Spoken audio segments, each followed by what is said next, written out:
During the New Kingdom, the ancient Egyptian kings wanted to be buried here, in that remote location in the west bank of Luxor in the Valley of the Kings. Here there are 64 tombs belonging to the kings of the 18th, 19th and 20th dynasties. Why did they want to be buried here? Because of the mountain behind me, which is topped out with a pyramidical shape. That pyramid resembles the pyramid of Giza. So the New Kingdom kings wanted to imitate their ancestors who lived almost 1,500 years earlier by being buried under a pyramid.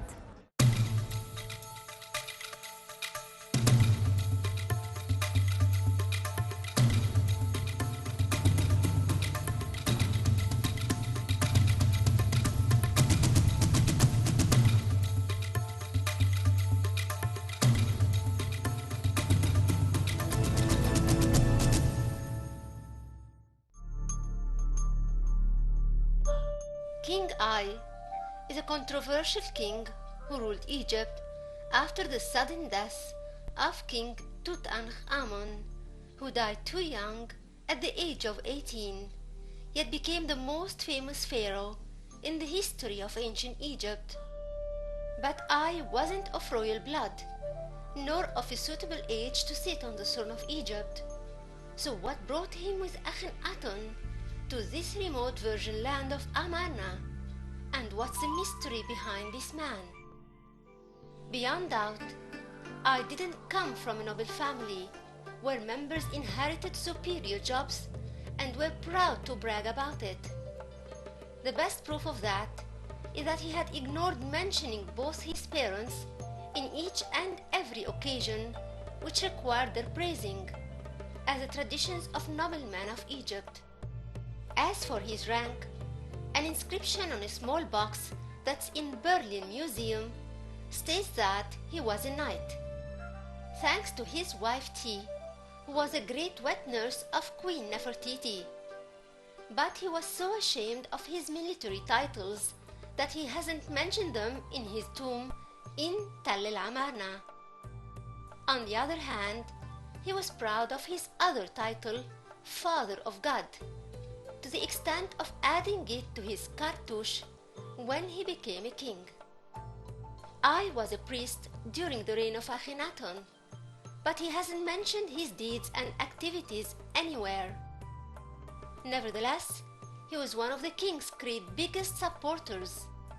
In fact, he was the only one amongst Akhenaten's men who kept his position when Tutankhamun took the throne. The rest of the men who contributed in spreading his cult seem to have disappeared from the political scene. After the death of Akhenaten, Egypt passed by a short period of internal troubles, which endangered the throne. But thanks to Ai and his hidden role to support Semenkhkara, the other brother of Akhenaten, to destroy Nefertiti's plans against him and to rule Egypt.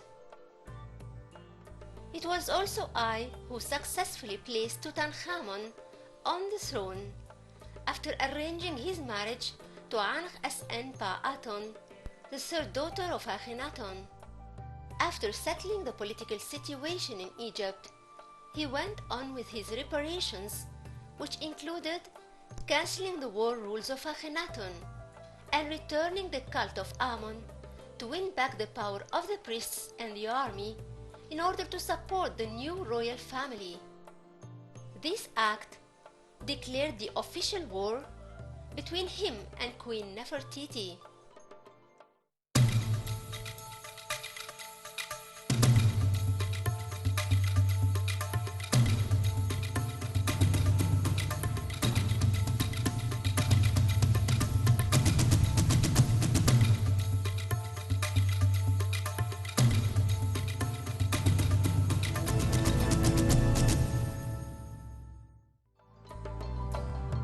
We have no clue about the position that Ai occupied during the reign of Tutankhamun, for the monuments of this period has no mention of Ai, but his tomb in Amarna show his high position during the reign of Akhenaten.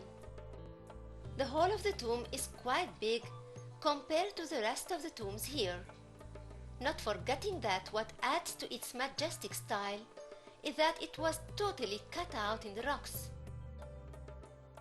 24 columns were intended to be cut out here, but work started in 15 only. They were supposed to be papyri columns. 4 were actually done. The scenes in the tomb are quite traditional, for they describe I receiving donations and gifts from Akhenaton. It's the least he deserved after his services to the king and after supporting his religious revolution in all its stages.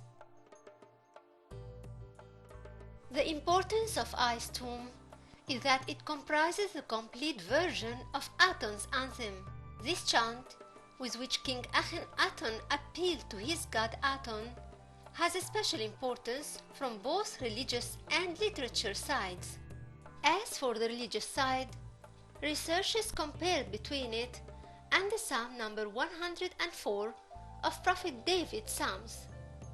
Regarding the similarity of some sentences and vocabulary, and also the theme of the chant, in spite of the 400 years between them.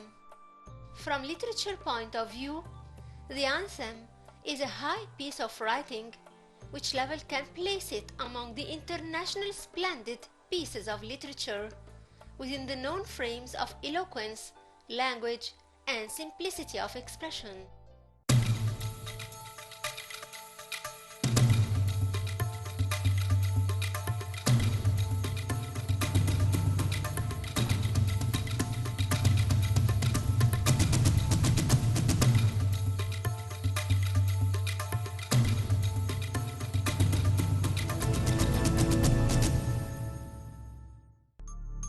The word Aton means the sun, or the visible disk of the sun. During Akhenaton's reign, Aton became the only god of the country, according to his call for the unity of God. Aton doesn't take a human or an animal shape, but was only pictured as a sun disk, which raised looked like arms, ending by hands that offer life and power and vitality. That's how he's found in tombs and in many of the houses of Tal el-Amarna on stelae which were placed there to be worshipped. Aton wasn't worshipped for his materialistic existence as a sun disk, but for being the force that's inherent in it. It's the power that gives life, light, illumination, and heat to the existence, for he is a creator god and an offerer of life. Here in his tomb, I is represented with his wife Ti by the entrance. They're both wearing wigs, which reflect Amarna's beautiful art of relief.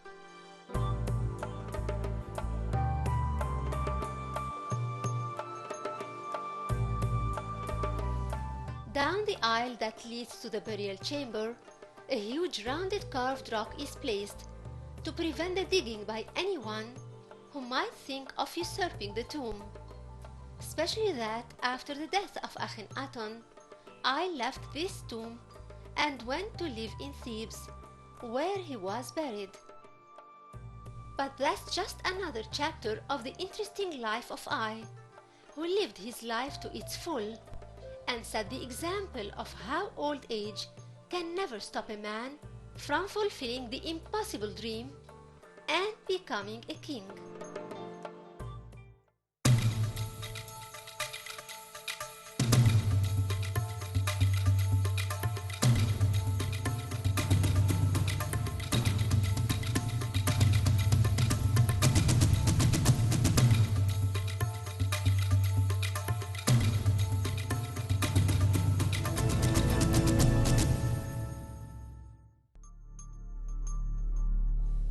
I sat on the throne of Egypt after the death of King Tutankhamun, for he is a father god who acquired a high rank during the reign of King Akhenaton, and thus his successor, or King Tutankhamun, the young pharaoh who ruled at the age of 9 and died 9 years later.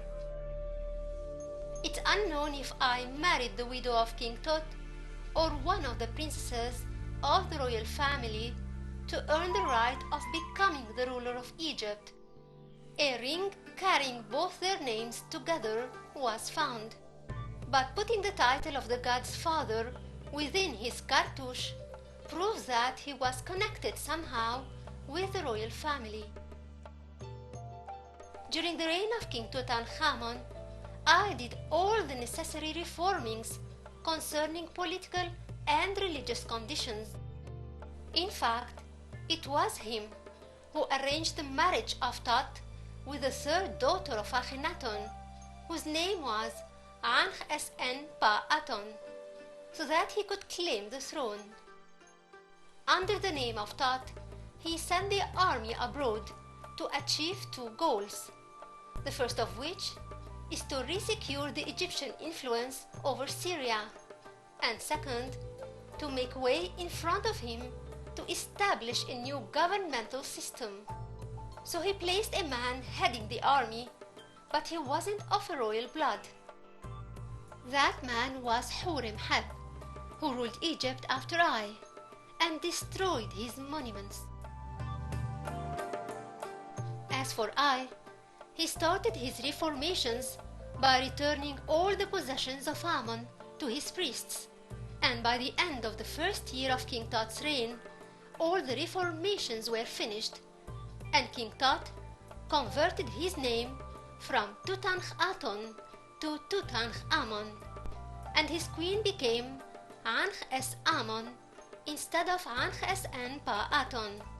Then A brought them back with him to Thebes, where they all stayed until the death of King Tut.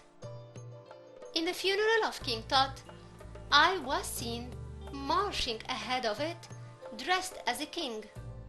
On the eastern wall of King Tut's burial chamber, a high-ranked man is seen, specialized in the funeral. That man is the head of the army, Horemheb.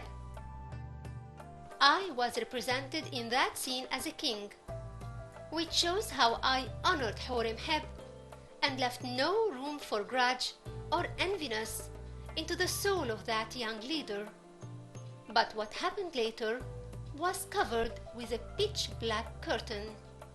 For all what we heard of I is that he visited Memphis on the third day of the 11th month of the first year of his reign, and it was the headquarters of Horemheb.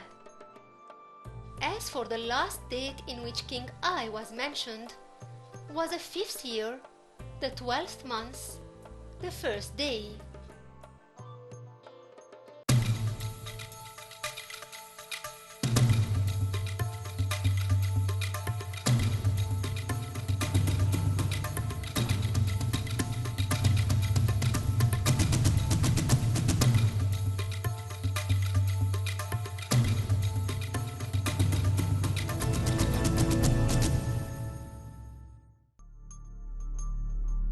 I might have died, or Horemheb could have revolted against him after the death of Ankh-Es-En-Pa-Aton. What's well known is that when the death of I was announced, Horemheb was in Memphis, and he marched out of it in a great procession. In his reliefs, Horemheb ignored the period of the reign of I altogether. Moreover, he destroyed his monuments and removed his name wherever it was found. As for his funerary temple, which I usurped from King Tut, Horemheb seized it for himself, for he considered himself its true founder, but he erased Tut's name and placed his name instead. In that aspect, he wasn't far from truth, for he is the one who ordered the construction of King Tut when he was his guardian. The proof is that he didn't vandalize his tomb or placed his name on King Tut's personal belongings. As for his attitude with I, it was completely different, for he had shown him a usurper to the throne, which he considered legally was his, being the guardian of King Tut. For that, very few of I's monuments remained. One is his tomb in Amarna, and the other is his beautiful tomb in Thebes.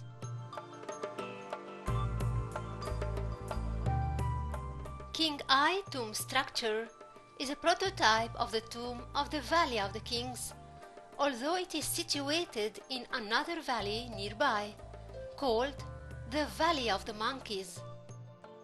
It's composed of a corridor with steps that lead to a chamber preceding the burial chamber, which is decorated.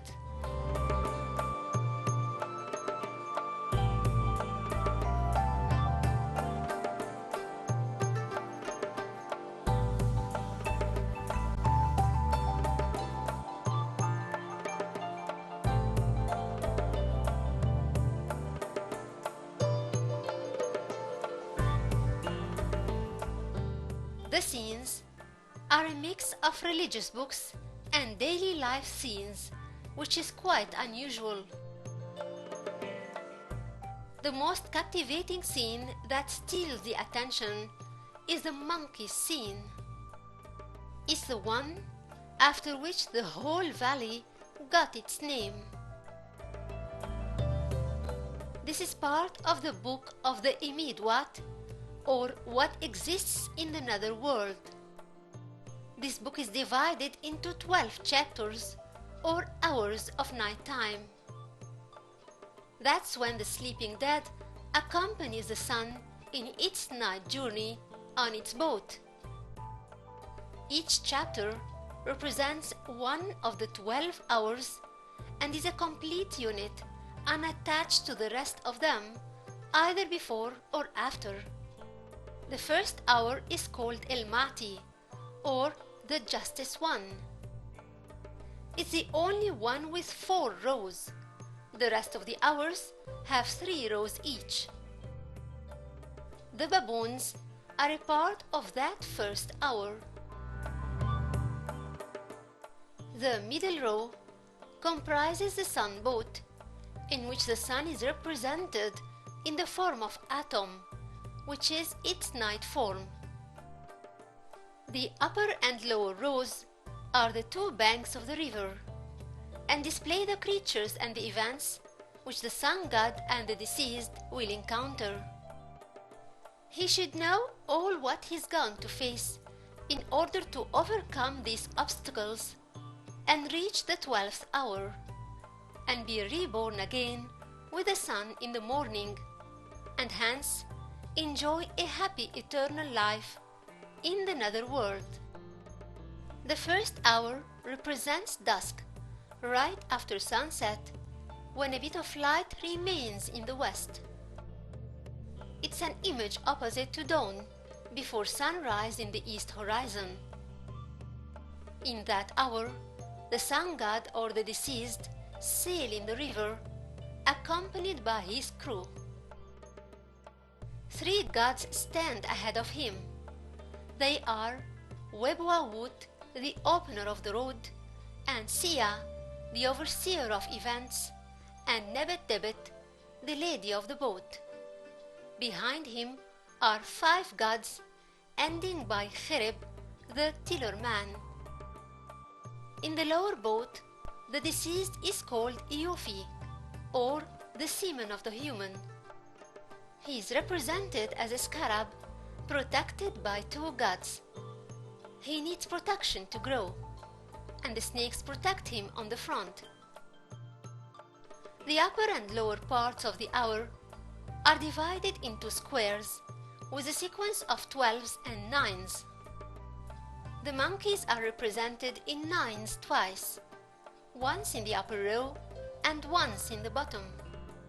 In the upper one, they open gates to the great spirit of Ra the sun, and in the lower, the baboons cheer for the great god or the deceased, who entered now the dark nether world. The sarcophagus of I is placed in the middle of the chamber, cut out of granite, and guarded by the 4 guardian goddesses, Isis and her sister Nephthys, and Serket and Neith. Each has wings that are spread to protect the mummy. The king is represented in relationship with other deities like Yamentet, the goddess of the west, who gives him life through his nose. The other goddess is Hathor, the cow goddess, who is a lady with two horns and a sun disk in the middle. She offers him libation. Osiris offers eye protection and a fair justice in the netherworld. Although his name inside his cartouche was destroyed, probably by his successor Horemheb, yet his beautiful daily activities are best preserved, like his scene hunting birds with boomerangs and plucking papyrus in the marshes.